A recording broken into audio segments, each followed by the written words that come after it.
There's nothing quite like an animated movie. From Disney to DreamWorks, there's a reason that a lot of our first experiences with media have been animated on the big screen. Something about the colors, the expressions, the massive worlds that could only exist in a medium like this. These movies resonate deeply both with kids and everyone else, and it's because of this that people love them so much. Ha ha ha ha! Dude, those animals are so fucking funny, they make me want to merge without looking!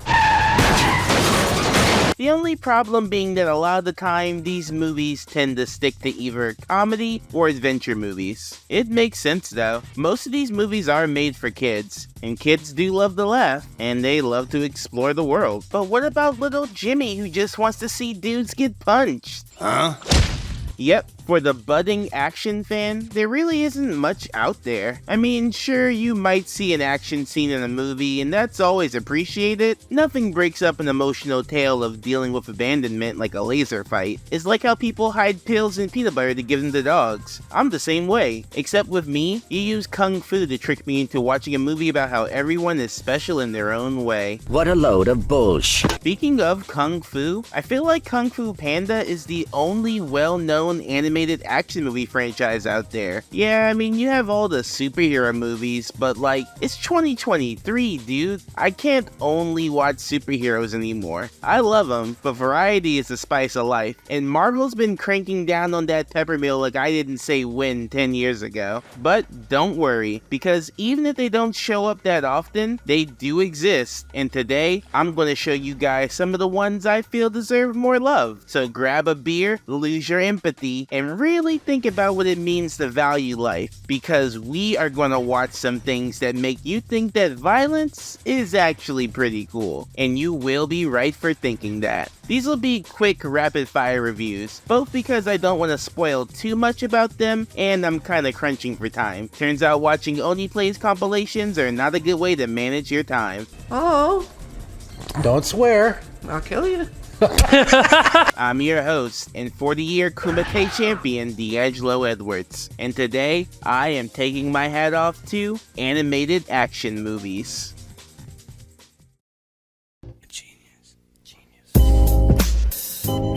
It goes ba-bum, ba-bum, bum, click, bum, ba-bum, ba-bum, bum, click, bum. We need more bad guys to smash. Bum, click, bum. I be Lord of the Rings, I manifest. Represent from the den, I don't wear no vest. I got a heart in my chest, it goes ba-bum, ba-bum. I sway halfway, the day's hump, get over. I be Lord of the Rings, I manifest. I'll put a shot to your Represent from the den, I don't wear no vest. I got a heart in my chest, it goes ba-bum, ba-bum. I sway halfway, the day's hump, get over. One out the ring, so now you got...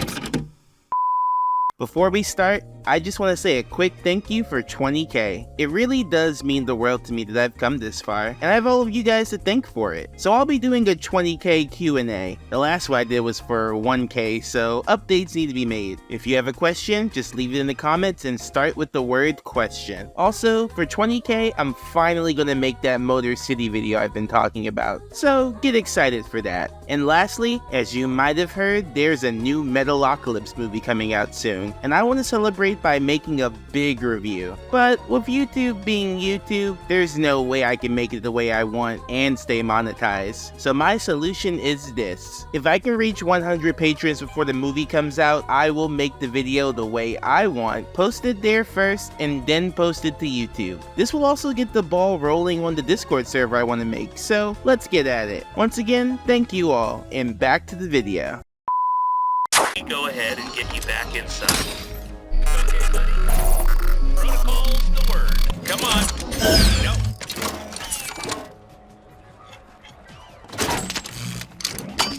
Oh. Alright, do you guys want to watch a movie with themes of grief, parental abandonment, alienating family, and how capitalism is slowly robbing us of our ability to think? No! That also has tons of cool robot fights. Dude, Lead with that next time. Then it sounds like Next Gen is for you. Created by Baozao, a Chinese website that grew its popularity by creating comics, typically based on Rage comics. Wait, come back, it's not as bad as it sounds. Based on their comic 7723, Next Gen tells the tale of Mai, a young girl dealing with the fact that her dad both walked out on her and then died. Dude really took being a deadbeat literally. Now she's stuck with her mom, who's sadly a bit too wrapped up in the world they live in, a futuristic city where robots are as common as pigeons. The main plot, however, kicks off when Mai comes across a runaway robot, and not just any robot, a very powerful, very armed robot. But Mai's a well-developed girl, she wouldn't do anything to...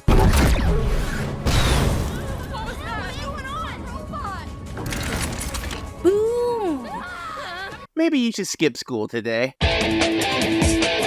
Now the story follows Mai and her robot as she uses him to work out some feelings that she might not even know she's feeling herself, all while they try to avoid the corporation that made him trying to get him back. I didn't really expect much out of this movie going in, but I left pleasantly surprised. It was a solid action movie with some great animation, unique characters, and some shockingly dark moments. While I do think that the abrasiveness of the main character could make her come off as unlikable, I think in the context of the movie, it's justified. Her mom is wrapped up in gadgets and her dad did the old dash and die. I'd be a mad little kid too. The robot, on the other hand, is adorable. There's nothing new about the charming newly born robot trope, but I'm simple. I see a robot pet a dog and I'm yours, even if that dog is swearing up a storm. Hello, small rodent. Small who? The two of them have a great chemistry, and with top talents like Charlene Yi and John Krasinski as your leads, it's not surprising. There's a really interesting subplot that deals with him having a damaged memory storage, so he has to continuously delete the memories he makes with Mai. And how do you even deal with that? How do you decide which memory is the most important to you? And what happens when the only ones left are the most important? It's parts like this that I think really help the movie stand out. Also, its animation. This movie is gorgeous. They made the whole thing in Blender, and I just think it's so cool that free software can make stuff like this now. We've come a long way. I love the lighting and all the different robot designs. Simple face on chunky robot body will always be peak. And the fight scenes, while a bit scarce, pop off when they get going. They do make up for it by the end, so it's all good. Although I feel that the end maybe drags on a bit too long. I'd chop off maybe a good 10 minutes. I also wish that Mai got a bit more time with her mom, but between Mai's stuff with her dad, her stuff with her bullies, the robot company chasing them, and everything else, it's no wonder that some things fell by the wayside. Also the fact that Mai hates robots, but it's cool with using her robot to kill other robots, which are basically sentient in this world, mind you. Hey, good afternoon, May. I bet you had a great day. Would you like die in a fire? Okie dokie. Good time. It's real, don't worry guys, I have a black friend vibes. But overall, it's a pretty good movie. The main character is a little psycho, but in a way that makes her relatable. I think the Nimona crowd will get a real kick out of this. And if you want to see one of the craziest villain scenes ever, then you gotta give this one a watch. If you're looking for a robot rampage with a lot of heart, then Next Gen is the movie for you. Toilets for us to make the juicy bar? Do you want all our brothers to die? Do you want us to starve? Yeah! Wait! No!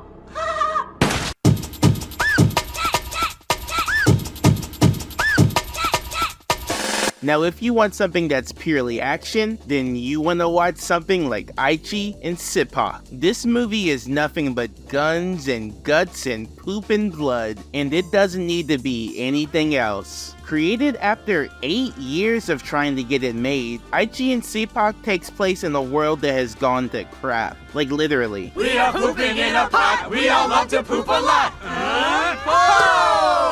You know everybody in here nasty. All y'all in here nasty. This is a world where your value is determined by how often you take the Browns to the Super Bowl. People are rewarded for pinching loaves with juicy bars, a highly addictive ice pop. The brown gold is then used to power the city, and with this, you have a populace content to just poop all day, riding high on popsicles. The colors, Duke! The colors! This has led to an underground juicy bar trade, and it's here that we meet low-level thugs Aachi and Ssipak. They make their living hitting porta potties and stealing juicy bars, but they have dreams of striking it big one day, and that dream has a real chance of coming true. While trying to break into a new score, the duo meet Beautiful. Well, at least in the context of the movie. I mean, maybe close her eyes? Beautiful is an adult film star that gets caught up in a scheme to get more juicy bars by putting a chip up her butt that makes every poo count for 1,000. And the Diaper Gang, a group of mutants who were transformed by the juicy bars, want her to fuel their addiction. But Aachi and Ssipak have other plans, and after saving her, they use her to climb to the top of the underworld. Now, that's the basic rundown of the plot, but let me tell you, none of that means squat, because the only point of this movie is to be as flashy and as fun as possible, and it is nothing if not those two things. I'm not gonna waste your time with any character analysis. The main gang is dumb and just likable enough that you want to see them live through it all, but the main focus is definitely the action. This movie barely lets you breathe, it's so bombastic. Motorcycle chases, hotel raids, single cyborg police officers taking out hundreds of men all by himself. This movie has it all. While the animation can be a little janky here and there, the energy it delivers at a near constant rate is nothing less than inspiring. And with such an interesting art style too. Everyone just looks so weird and ugly. It's like a Korean klasky chupo. And just like that style is appealing in its own way, I can see the same thing for this movie. And the more you watch, the more you'll start to notice that the dialogue sounds... It's yours,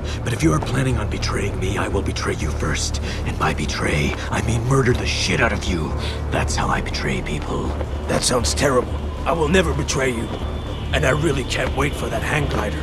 Aw. That's because when it was dubbed in English, it's received what we in the biz call a gag dub. Think something like Shin-Chan or Ghost Stories.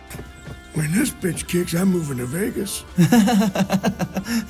While the basic plot structure is the same, most of the actual spoken dialogue is just nonsense that two idiots thought were funny. These two idiots, to be precise. Yep, the movie was released over here under Mondo Media, and the dub was written by Ed Scudder and Zach Keller, the creators of Dick Figures. And suddenly, everything starts to make sense. They even voice Aachi and Ssipak, so it's almost like a red and blue reunion. This movie is nothing but gross out humor and an adrenaline rush that will last a week. And you know what? Sometimes you need that. Sometimes you just need a movie that says screw it. Do you want to watch a movie about guns and poop? And if your answer to that question is yes, then Aachi and Ssipak might be what you're looking for. No, it's stupid! Watch me weave around like a snake!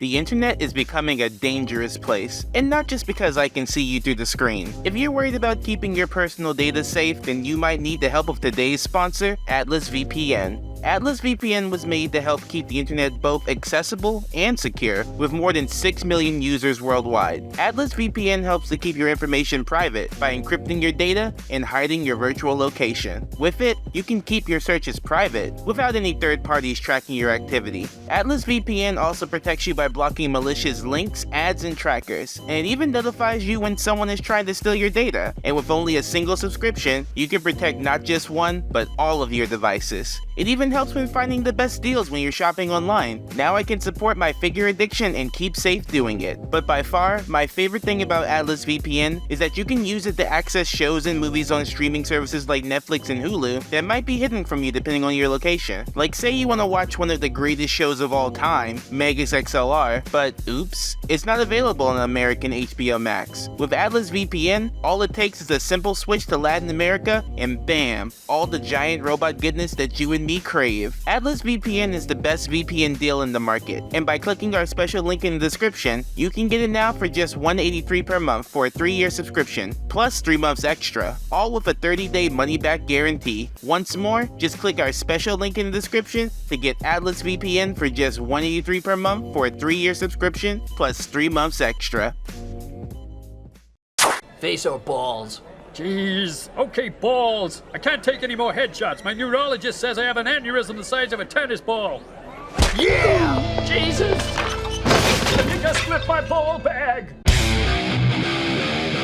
The dumb fun doesn't end here though, cause we're moving right along with Chuck Steele, Knight of the Trampires. This is a British stop-motion movie that came out in 2018, pays homage to the 1980s, and sounds like it was written in 2008. And I mean all that in a good way. My buddy Tuner Victorique actually showed me this movie, since he said it was practically made for me. And after watching it, I gotta say, he's definitely right. This movie rules on so many levels. It follows the titular Chuck Steele, the best police officer on the force. And Kozlowski? I mean, come on, how many partners is that? The kid just wasn't ready for the mean streets. Steele, he shot himself. Damn rookies. Taking to the mean streets to fight trampires, a subspecies of vampires that was created after vampires were kicked out of their castles for being too creepy. Now that their love of blood and booze are one and the same, the only people that can save the world are a vampire hunter, a monkey, and the walking embodiment of testosterone that is Chuck Steele. First things first, I love the way this thing looks. Stop motion is always a welcome treat, and this is some of the most impressive I've ever seen. The scope of the city is huge, and it's lit perfectly, making everything feel super cinematic. The movement is also really fluent. Most stop motion movies are filmed 12 frames a second, but Chuck Steele was filmed at 24, making everything look way smoother. I swear, at some points I thought this was just animated, but nope, those are just hundreds and hundreds of models, sets, and animatronics. I can't even begin to imagine the amount of work that went into this movie, and it is awesome. The characters are great too. Chuck Steele is like they took every 80s action star, tossed in some Duke Nukem, and added a healthy dose of disregard for human life for flavor, and he's just as good as you think he is.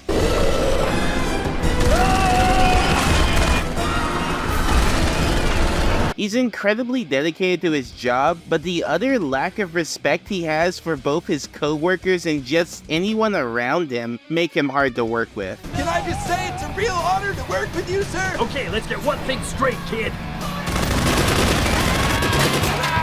I don't like you! He's also working on some stuff about his dead wife.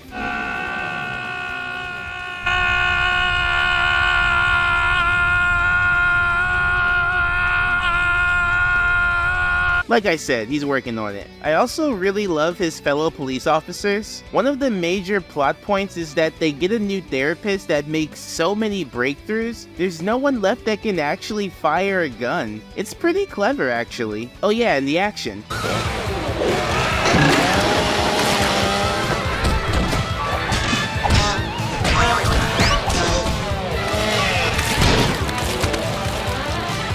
The action is very good. I love this movie so much. It's gorgeous, it's funny, and I genuinely think that they have a franchise on their hands. They kinda tease one in the ending, so I can only hope. Though with how good this movie looked, any possible sequel is probably far off in the future. But the good news is that you can watch this one now, and I highly recommend that you do. Because Chuck Steele might not be the hero we need, but he's the hero that's willing to hit evil where it hurts. You're gonna have to tell me the rules to this game one day, Steele, because I'm sure I said face. Oh, sorry.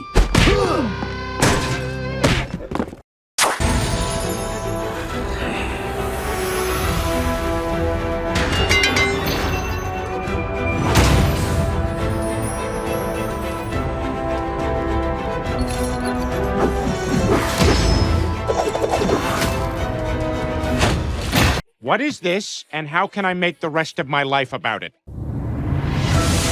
Dofus is the best video game movie ever, and it's not even a competition. Sorry, Mario and Sonic. You guys did your best, and I think you did decent jobs. But neither of those comes close to how good Dofus Book 1 Julep is, and I'm gonna tell you why. If this movie looks familiar to you, it's because it's made by the French studio Ankama, the creators of Wakfu, one of my favorite shows ever. Just like how Wakfu is based on the game Wakfu, Dofus is based on the prequel game, Dofus. And just like that game, it serves as a prequel to the story told in Wakfu. So don't worry if you haven't seen Wakfu yet. They basically have nothing to do with each other, outside of sharing some of the same characters. Dofus tells the story of Joris, a young boy who dreams of being a top Gobble player, who, after learning about his heritage, finds himself trapped in a battle to retrieve a Dofus, a dragon egg that contains unlimited power. Now wrapped up in a world of gods and magic, we follow our heroes as they team up to save their city. Now I knew I would love this going in, and to be fair, I knew that when I watched this movie several years ago. I think the world of Wakfu is one of the most fleshed out and alive worlds in animation, and it's always a treat to go back there. But to see that world now on this theatrical scale, no words, dude. It's amazing. Every character design in this thing slaps. I was obsessed with Bakara, an apprentice mage who accompanies Joris on his journeys. Like, look at her, she's so pretty, and she's just one out of the dozens. I can honestly say there's not one design I hate. The characters are really fun too. Seeing Joris talking with his adoptive father, bonding with his hero, and connecting with his fellow orphan, it does a lot to make him and everyone around him come off as really endearing, especially when you know how cool he grows up to be because of Wakfu. The other characters are great too. Bakara is a mess, really high-strung and quick to panic, but deadly when it comes to combat. She actually reminds me a lot of Pearl from Steven Universe. And Khan, Joris's Gobble hero, never fails to put a smile on my face, constantly posing and showing off in front of Bakara, who he is very into.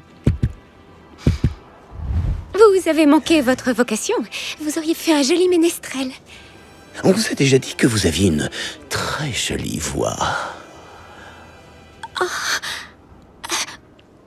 Did I mention this movie is French? But by far, my favorite thing about this movie is the way it looks, man. Like, do I even have to say anything? We're watching the same screen. I mean, technically, right now I'm typing a script, wondering how I got to the point where writing about cartoons at 10 PM is my job now. But you get the point. Look at how the colors perfectly highlight each scene. Look at all these varied character designs. Look at these fights. This is some of the best stuff Ankama has done by far, and as my personal favorite animation studio, I am very, very pleased. If I have anything bad to say about this movie, it's that the ending is a little abrupt, but it's still an amazing film that I think anyone would enjoy. But if we're being honest, there is one more movie on this list that I think is even better.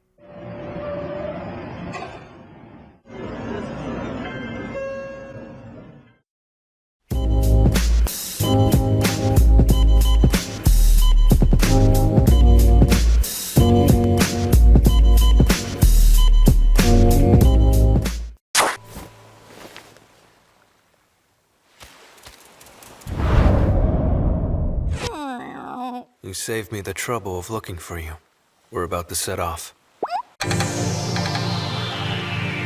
Now, I thought I was going to end this video with Dofus, because I was sure it was going to be the best movie on this list, but that was before I watched The Legend of Hei. I had never heard of this movie until about a year ago, and I didn't watch it until making this video, but now that I have, I think it might be a new favorite. So let's get into it. This movie follows Hei, a cat spirit whose home is destroyed by humans. He's forced to live on the streets until eventually he's found and taken in by a group of other spirits. Just when it seems like he's found a new home, the group is attacked by Infinity, who ends up taking Hei away. Sensing potential in Hei, he decides to teach him to control his powers, while Hei can think of nothing but escaping back to his new home. But his newfound family may be hiding a few secrets. When I first started this movie, the only thing I wanted out of it was cool fights and interesting takes on Chinese mythology. And while I did get that, oh boy did I get that. Surprisingly enough, what I ended up loving most of all was the relationship between Hei and Infinity. While the two of them don't start off on the best of terms, Infinity did technically kidnap him. Watching the two of them bond and grow closer together is the highlight of the film. Hei is a great kid character, full of energy, headstrong, but slow to trust due to his life experiences. Infinity, on the other hand, is quiet, methodical, and quick to action. He's also an idiot. This pendant's my greatest treasure. It should be more than enough to pay for this meal. Oh.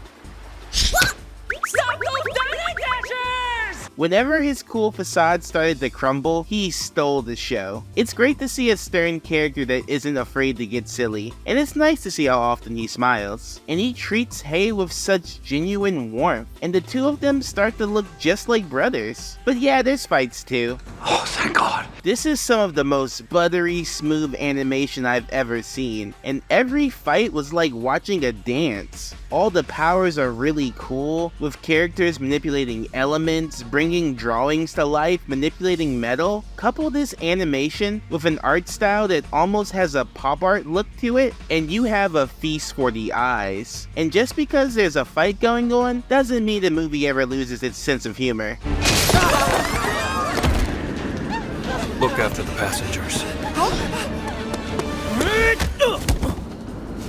Like, honestly, you guys, this movie is so full of action and heart, I was ready to watch it again as soon as it ended. It's on Crunchyroll right now, and you can go check it out. You should check it out. And in case you want more after, this movie is actually a prequel to a full series. And although the series hasn't been officially translated outside of this movie, the whole thing is up on YouTube with fan subs, and I'm definitely gonna check it out soon. Just like you all should check out these movies. I know that it's easy to fall into the trap of feeling like they only ever make the same kind of stuff, but that movie that you really want to see, it's probably out there, dude. And if it isn't, it's probably on the way. The good stuff never gets any buzz, so put some skin in the game and go looking for it. If action's your style, then hopefully this video has given you a good head start. And even if you're not interested in a single movie on this list, at least the world of animation feels a whole lot bigger now, doesn't it? Stop motion, CGI, hand-drawn or digital, animation is an amazing medium, and your new favorite might be just around the corner.